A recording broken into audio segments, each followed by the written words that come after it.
नमस्कार स्टूडेंट, मैं VS Rajput. Numerical यानी आंकिक प्रश्नों की अगली कड़ी पे ये लेक्चर अगला होगा। इसमें हम प्राचरण दाब से रिलेटिव हम न्यूमेरिकल आपको पढ़ाने जा रहे हैं। देखिए, प्राचरण दाब से न्यूमेरिकल भी बनता है। कैसे बनते हैं? देखो, मानव रक्त में घुले कणों की मोलर सांद्रता क्या होगी। यानी क्वेश्चन कह रहा है मानव रक्त में घुले कणों की मोलर सांद्रता क्या है यदि रक्त का प्राचरण दाब 27 डिग्री सेल्सियस पर 7.2 वायुमंडल है। ठीक है, प्रश्न समझिए होंगे। सॉल्यूशन देखिए कैसे होगा। यानी हमारे पास गिवन है, क्या दिया है। गिवन का मतलब दिया है, जो भी सवाल में दिया है उसे हम लिखते हैं। प्राचरण दाब दिया है, प्राचरण दाब को हम किससे दर्शाएंगे? पाई से। पाई बराबर दिया है 7.2 वायुमंडल। वायुमंडल ये। और क्या दिया है? ताप दिया है, टेम्परेचर। टी बराबर दिया है 27 डिग्री सेल्सियस। इसे केल्विन में बदलेंगे तो 273 का इसे योग कर देंगे। 273 केल्विन का योग कर देंगे तो क्या हो जाएगा? 300 केल्विन बन जाएगा। ठीक है भाई। अब हमें फाइंड क्या करना है? फाइंड करना है क्या? कणों की मोलर सांद्रता। कणों की मोलर सांद्रता सी। मोलर सांद्रता किससे दर्शाते हैं? सी से। ये हमें सी ज्ञात करनी है। समझ में आ गया होगा। यानी हमारे पास सवाल में एक प्राचरण दाब दिया है और ताप दिया है। ताप को डिग्री सेल्सियस को हमने केल्विन में कन्वर्ट कर लिया। कणों की मोलर सांद्रता हमें ज्ञात करनी है। ठीक है। अब देखिए, प्राचरण दाब के फॉर्मूला से क्या बनेगा? फॉर्मूला होता है pi is equal to c r t. Pi is equal to c r t. R क्या है? आर यहाँ वायुमंडलीय दाब होता है। आर बराबर वायुमंडलीय दाब होता है। वायुमंडलीय नियतांक होता है, स्थिरांक बोलते हैं इसे, दाब नहीं। तो इसकी वैल्यू क्या होती है? 0.0821 वायुमंडल केल्विन। वायुमंडल वायुमंडल ये इसकी आर की वैल्यू होती है। ठीक है। अब टी हमारे पास है, आर हमारे पास है, पाई का मान दिया है, इसमें रख दीजिए। सी हमें ज्ञात करना है। तो देखिए, पहले सी के बराबर निकालो। सी बराबर निकालेंगे तो पाई बट्टे आ जाएगा आर टी। ये यहाँ पर भाग में चले जाएंगे। इसमें मान रख दीजिए। पाई का मान कितना है? 7.2 वायुमंडल। वायुमंडल गुणा आर की वैल्यू क्या दिया है? 0.0821 गुणा टेम्परेचर किया दिया है 300 केल्विन बटे। हाँ, आर का मान, एक मिनट, पाई का मान लिखना था, आर का भी लिख दिया हमने यहाँ पर। पाई का मान इतना हो गया। आर का मान कहाँ आएगा? नीचे। 0.0821 केल्विन गुणा के टी कितना दिया है? 300 केल्विन। ये दिया हुआ है। अब देखिए, इसे गणना कर दो इसकी। यहाँ पर पॉइंट एक अंक बाद है, नीचे 1 2 3 4 अंक बाद है। पॉइंटों को उठाएंगे तो ऊपर कितनी जीरो बढ़ जाएंगे? 1 2 3 4 है तो 3 जीरो बढ़ जाएंगे, क्योंकि ये पॉइंट इसका ना, ये कट जाएगा। तो 7 2 1 2 3 बटे 821 गुणा के 300, ये हो जाएगा। अब 1 2 जीरो से जीरो कट जाएगा। ठीक है भाई। 3 से इसे काट दो। 3 दूनी 6 और 3 चौक 12, 240 बार कट जाएगा। अब देखिए, अब कट जाएगा। 3 से फिर काट दो। 3 अट्ठे 24, 80 बार। 3 से ये कट जाएगा। 3 दूनी 6। ठीक है। 3 सत्ते 21, नहीं कटेगा। 3 दूनी 6, 2 बचेगा, फिर 22। 3 से ये नहीं कट रहा भाई, 3 की वजीबल में नहीं है ये। 3 से ये नहीं कटेगा। 240, यानी इसे काटा था 240 बार हमने, तो 240 नहीं कट रहा। 821। ठीक है भाई। अब क्या करेंगे, 240/821, इसका भाग लगा दो, कितना आएगा? 240 में 821 का भाग लगा दो, कितना आएगा? लगाइए जल्दी थोड़ा अपने भाग। कितना भाग लगाया भाग इसका, बोलो? 0.292। इतना सी बराबर, ये आ जाएगा 0.292। आ गया सबका?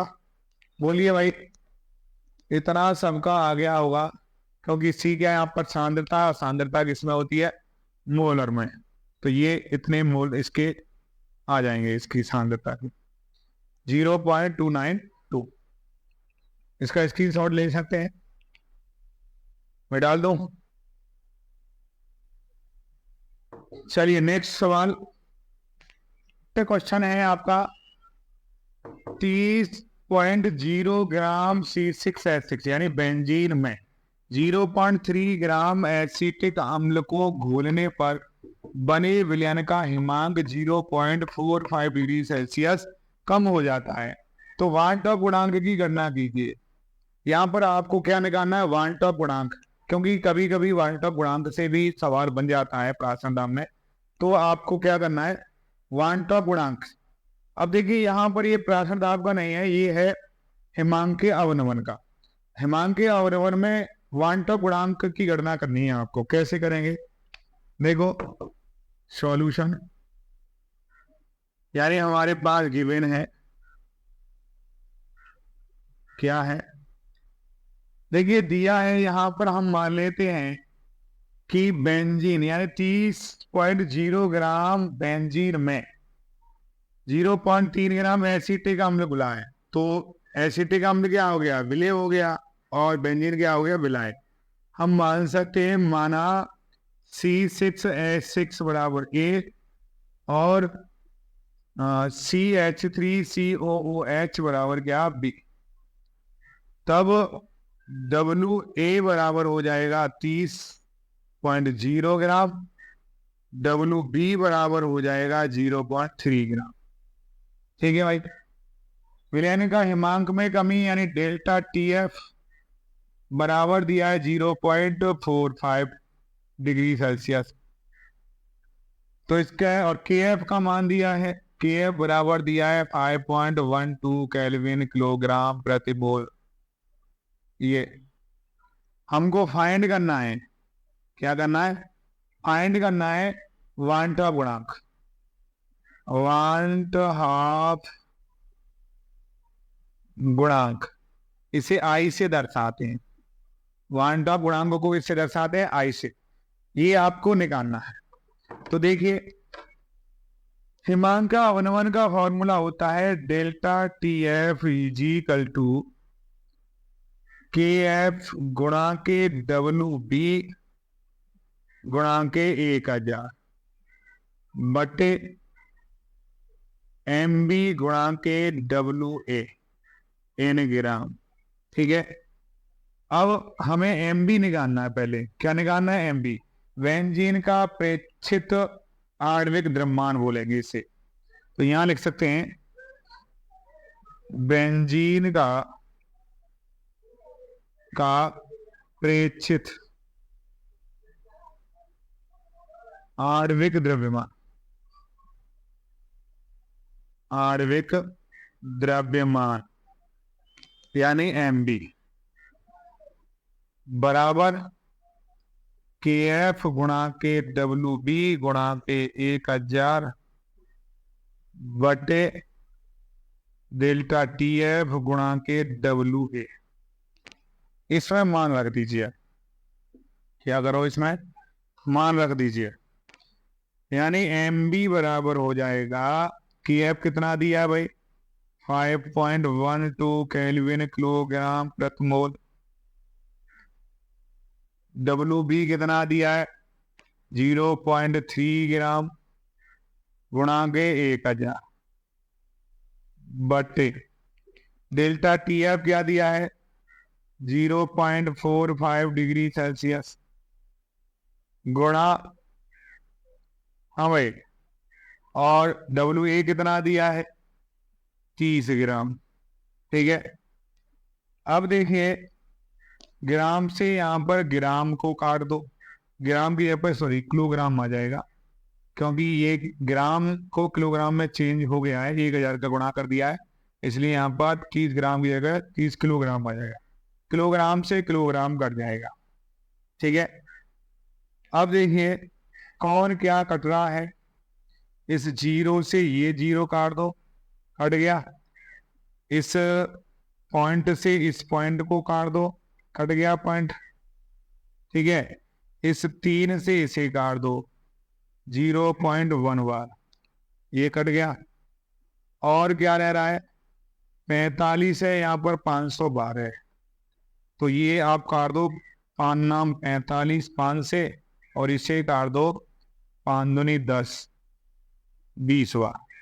ठीक है, आप देखो 3 से कट जाएगा क्या, नहीं कटेगा, 3 एकम 3 और फिर नहीं कटेगा, गुणा कर दो, MB बराबर आ जाएगा 512 गुणा के कितना आ रहा है 20, पहले 0.1 गुणा के 20, ऊपर की वैल्यू यही है 512 है, 0.1 हो गया और 20 हो गया, बटे 9। ठीक है, इस पॉइंट को हटाएंगे तो नीचे 0 बढ़ जाएगी, अब नीचे 0 बढ़ेगी तो 0 कट जाएगी। चलो पहले बढ़ा लो, 512 गुणा के 1 गुणा के 20 बटे 9, 0 से ये 0 कट जाएगी। ठीक है, इसका गुणा कर दो, 2 का गुणा 1 में करेंगे तो इतना ही रहेगा, 2 का गुणा 12 में कर दो, 2 दूनी 4, 2 एकम 2, 2 5 10, 1024 का भाग लगा दो, 24 में 9 का भाग लगा दो, कितना आएगा 9 एक 9, यानी 13.77 आ जाएगा। कितना आ जाएगा देखो, भाग लगा के 10 24, 9 का भाग लगाएंगे, 9 एक 9, कितना बचेगा 1 2 उतार लेंगे। ठीक है, अब 12 में फिर 9 का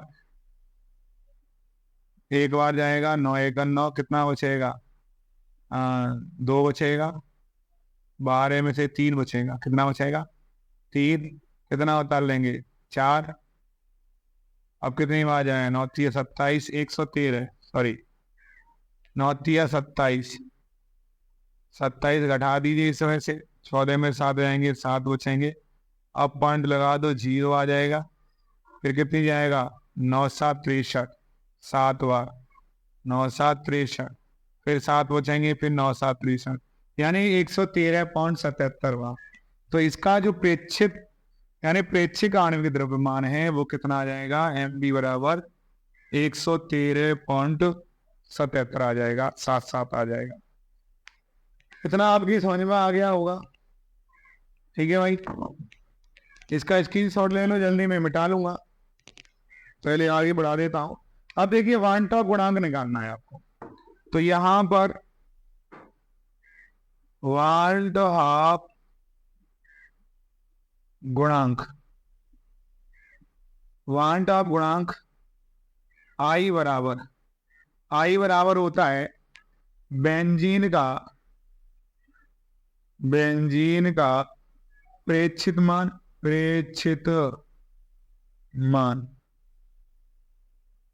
बटे प्रेक्षित मान या प्रेक्षित अणु द्रव्यमान कह सकते हैं, आणविक द्रव्यमान बटे बेंजीन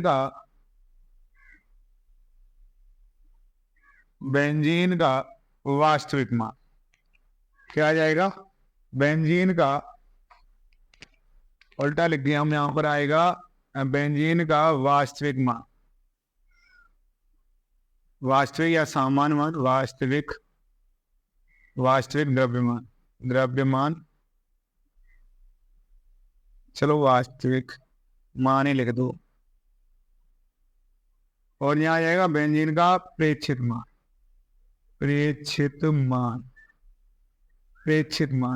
मान होता है गणना करके निकालते हैं। तो ये यहाँ पर हमने अणु द्रव्यमान निकाला है, ये इसका बेंजीन का प्रेक्षित मान है, और वास्तविक मान जो बेंजीन का वास्तविक अणु द्रव्यमान होता है वो होता है। तो वास्तविक मान हम निकालेंगे तो बेंजीन का वास्तविक मान क्या हो जाएगा, C6H6 होता है, C6H6।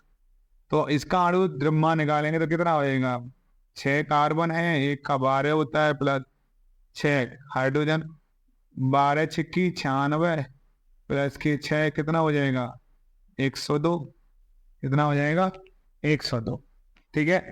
तो इसका बेंजीन का जो वास्तविक मान आ जाएगा वो कितना आएगा, 102 नहीं आना चाहिए भाई, क्या ये यहाँ पर हम 12×72 होता है, 72 प्लस के 6, 72 में 6 जोड़ देंगे तो 78 आ जाएगा, यानी इसका जो वास्तविक मान आएगा वो 78 होगा। तो यहाँ लिख सकते हैं बेंजीन का वास्तविक मान, बेंजीन का वास्तविक मान क्या होता है, 78 होता है। अब आई बराबर रख दीजिए, आई बराबर 78 बटे बेंजीन का अपेक्षित मान कितना दिया है, गणना द्वारा हमने निकाला अभी जरा, 113.77। तो आई इजिकल टू, पॉइंट हटा दो, कितने जीरो बढ़ा देंगे, 1 2, तो ये हो जाएगा इकाई दाई सैकड़ा हजार 10,000, 11,377। इसका इसमें भाग लगा दो, लगाइए फटाफट भाग, इसका भाग, ये इसका यहाँ भाग लगाते हैं तो कितना आएगा, 0.685। तो आई बराबर हो जाएगा 0.685। ये इसका वन टॉप गुणांक हो जाएगा, बेंजीन का वन टॉप गुणांक, ये इसका आंसर आ जाएगा। समझ में होंगे। देखिए वन टॉप गुणांक आई होता है, इसे आई से दर्शाते हैं। इसका फॉर्मूला क्या होता है, बेंजीन का निकाल रहे हैं तो बेंजीन का वास्तविक मान या उसका कैलकुलेटेड मान, वो सॉरी जो उसका वास्तव में जो द्रव्यमान है, अणु द्रव्यमान, वो बटे बेंजीन का प्रेक्षित मान। प्रेक्षित मान होता है गणना करके हम जो निकालते हैं, जैसे हमने यहाँ पर ये गणना की है हिमांक के अवनमन से, जो इसका जो अणु भार आ रहा है यही इसका क्या होगा, प्रेक्षित मान होता है। ठीक है। और वास्तविक मान हम जो इसका अणु द्रव्यमान होता है, C6H6 का अणु द्रव्यमान। तो इसकी जो MB है ये 78 हो जाएगी, ये वास्तविक द्रव्यमान में आएगी, और ये प्रेक्षित मान हमने जो निकाला है 113.77।